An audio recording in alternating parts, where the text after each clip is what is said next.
মাঠের খেলা ছাপিয়ে এবারের বিপিএল নানা কারণে বিতর্কিত, আর সেই বিতর্কের বেশিরভাগের সঙ্গে জড়িয়ে দুর্বার রাজশাহী।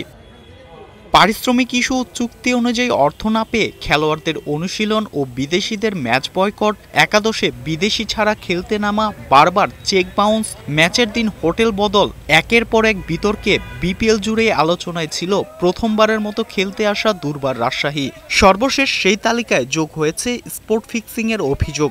শনিবার রাতে সাংবাদিকদের সঙ্গে বিসিবির পরিচালক নাজমুল আবেদিন ফাহিম জানান, বিপিএলে ভাবমূর্তি নষ্ট করেছে এই ফ্র্যাঞ্চাইজিটি। আজকে সেই ফ্র্যাঞ্চাইজি মালিকের সাথে আমাদের কথা হয়েছে, আমরা তাকে একদম পরিষ্কারভাবে জানিয়েছি যে আমরা এতে খুবই অসন্তুষ্ট হয়েছি। This is not the way to communicate not only with the national team players.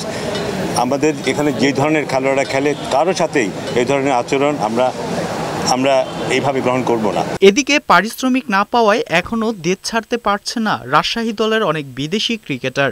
ভবিষ্যতে বিপিএল খেলতে আসবে কিনা তারা, সেই নিয়েও জেগেছে শঙ্কা। এখনো আমি বলতে পারছি না কিছু, তবে আমি চাই সমস্যার সমাধান দ্রুত করা হোক।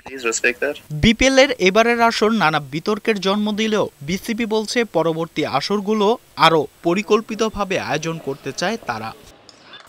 সাজু, বৈশাখী সংবাদ, ঢাকা।